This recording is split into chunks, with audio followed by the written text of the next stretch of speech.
This is Bob Capetta from the University of Illinois at Chicago, and this lesson is on L'Hopital's rule. Here is a formal version of that. Suppose f and g are differentiable functions, and g prime of x is not 0 on some open interval I that contains a. X is approaching a, so basically we're saying that g is differentiable around a. Suppose that the limit as x approaches a of f of x is 0, and so is the limit as x approaches a of g of x. If they're both 0, then we can appeal to L'Hopital's rule. The other possibility is if they're both some version of infinity. If the limit as x approaches a of f of x is plus or minus infinity, and also the limit as x approaches a of g of x is plus or minus infinity, then it is fair for us to use L'Hopital's rule. Informally, if after a substitution we have a 0 over 0 case or an infinity over infinity case, then L'Hopital's rule applies, which is the limit as x approaches a of f of x over g of x is simply the limit as x approaches a of the derivative of the top divided by the derivative of the bottom. And we want the limit of the right side to exist or tend to positive infinity or negative infinity. So that's our formal version. More informally, if after substituting the a in, we get a 0 over 0 case or an infinity over infinity case, then L'Hopital's rule applies. Then to evaluate the limit, which is currently 0 over 0 or infinity over infinity, all we do is we take the derivative of the top and the derivative of the bottom and then evaluate the limit. That's the process we use for L'Hopital's rule. So here's our question. Limit as x approaches negative 1 of x plus 1 over x squared minus 7x plus 8. Substitute first, plugging negative 1 in for x upstairs. Negative 1 plus 1 is 0. Plugging negative 1 in downstairs, negative 1 quantity squared is 1. Minus 7 times negative 1 would be 1 plus 7 or 8. Minus 8 is 0. I have a 0 over 0 case. When that happens, L'Hopital's rule applies. So indeed, plugging that in, there you go, negative 1 plus 1, negative 1 squared minus 7 times negative 1 minus 8. 0 over 1 plus 7 minus 8, 0 over 0. So when that happens, L'Hopital's rule applies. Then to evaluate the limit, just take the derivative of the top, take the derivative of the bottom. The derivative of x plus 1 is 1.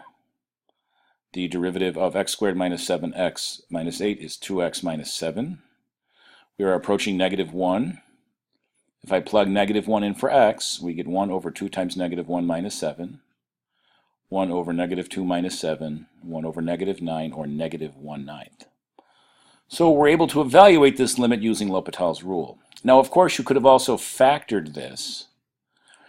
If I factor x squared minus 7x plus 8, that would give me what? X plus 1 times x minus 8. Then if you plug the negative 1 in there, you'd get a negative 9 downstairs and a positive 1 upstairs. So we have techniques to do this, but we can also solve it with L'Hopital's rule. Our next example is the limit as x goes to 1 of x minus 1 over the natural log of x to the 4th. Before we try L'Hopital, we've got to plug in and see if we get an indeterminate form of either 0 over 0 or infinity over infinity. Plugging in 1, 1 minus 1 is 0, 0 on top. Plugging in 1 on the bottom, 1 to the 4th is 1, log of 1 is 0. Yes, we have a 0 over 0 case. When we have a 0 over 0 case, we know the L'Hopital's rule applies. So to evaluate this limit, take the derivative of the top, the derivative of the bottom. But before we take the derivatives, recognize log x to the 4th is 4 log x to make our life a little easier. Now the derivative of x minus 1 is just 1. The derivative of log x is 1 over x. So the derivative of 4 times log x is 4 times 1 over x. At this point, we can plug the 1 in, and we get 1 over 4 times 1 over 1, which is 1/4. And I just made a small correction here to make it a little bit more precise. The limit as x goes to 1 of x minus 1 over 4 log x is the limit as x goes to 1. The derivative of the top is 1. The derivative of the bottom is 4 times 1 over x. Our next example is the limit as x goes to negative infinity of x squared minus 4 over x minus 4. Now, in your mind, you think about plugging in negative infinity, but I prefer to ask myself, what happens as x gets very, very large negative? A large negative number squared is a large positive number. Minus 4 is a large positive number. So the top is going to positive infinity. The bottom, a large negative number, minus 4, is going to negative infinity. So in a sense, I have positive infinity over negative infinity. I don't like to think about plugging in values of infinity, mainly because infinity is not a real number. But this is one of those indeterminate forms which enables us to use L'Hopital. So L'Hopital's rule does apply here. So we can take the derivative of the top and the derivative of the bottom and see what happens as long as we have a 0 over 0 case or an infinity over infinity case, positive infinity over negative infinity case. Indeed, L'Hopital's rule applies. So what happens here? If I take the derivative of the top, I get 2x. If I take the derivative of the bottom, I get 1. So the limit as x goes to negative infinity of 2x over 1. That limit does not exist, but where is it heading to? 2 times a large negative number over 1. It's heading towards negative infinity. So we can use L'Hopital's rule to demonstrate that the limit of this thing is going to be heading towards negative infinity. The function is heading towards negative infinity. The limit does not exist. Our next example is the limit as x goes to positive infinity of 5x squared minus 3x plus 9 over 7x squared plus 2x minus 4. The way this was done earlier was to divide the numerator and denominator by x squared, but we can also do this with L'Hopital, recognizing the top is going to positive infinity, the bottom is going to positive infinity. We have an infinity over infinity case, so L'Hopital's rule applies. If I take the derivative of the top, I get 10x minus 3. Take the derivative of the bottom, I get 14x plus 2. And again, as x gets very, very large, 10x minus 3 gets very, very large. 14x plus 2 gets very, very large. It goes to infinity over infinity. So I can do L'Hopital again. So take the derivative of the top, derivative of the bottom. What do we get this time? The derivative of 10x minus 3 is 10. Derivative of 14x plus 2 is 14. Limit as x goes to infinity of 10/14. Of course, 10/14 is 5/7. And that's the result.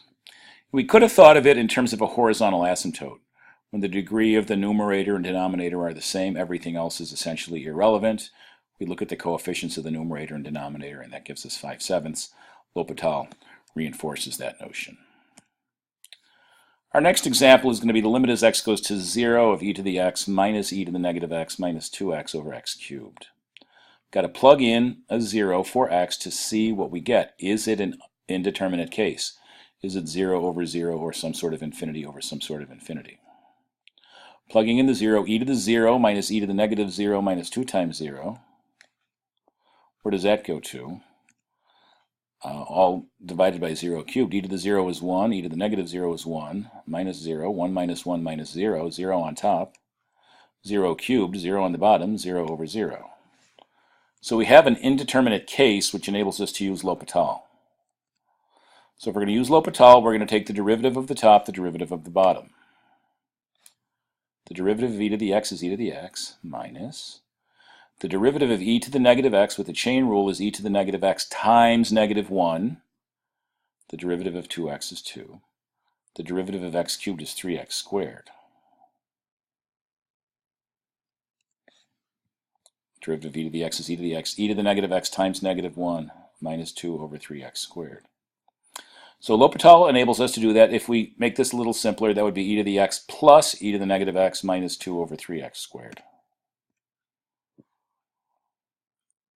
Now, if I plug in 0 here, what do I get? E to the 0 plus e to the negative 0. That 1 plus 1 is 2 minus 2, 0 upstairs. 3 times 0 squared, 0 downstairs. So again, we have another situation where L'Hopital applies. I'll use L'Hopital a second time, taking the derivative of the top divided by the derivative of the bottom. Derivative of e to the x is e to the x. The derivative of e to the negative x is e to the negative x times negative 1. The derivative of 2 is 0. The derivative of 3x squared is 6x. E to the negative x times negative 1 becomes negative e to the negative x over 6x. Plugging in 0 now, e to the 0, 1 minus e to the negative 0, 1, 1 minus 1 is 0 over 6 times 0 is 0. Another case of 0 over 0. So we need to do L'Hopital one more time. So this is where we are. This gave us a 0 over 0 indeterminate case. So we're going to take the derivative of the top, derivative of the bottom. Derivative of e to the x is e to the x minus the derivative of e to the negative x is e to the negative x times negative 1 divided by the derivative of 6x, which is 6. E to the negative x times negative 1 with the minus sign will make that e to the x plus e to the negative x over 6. At this point, I can plug 0 in and I will have an answer.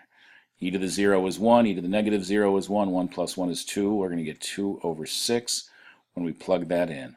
2 over 6 reduces to 1/3. And that will conclude this lesson.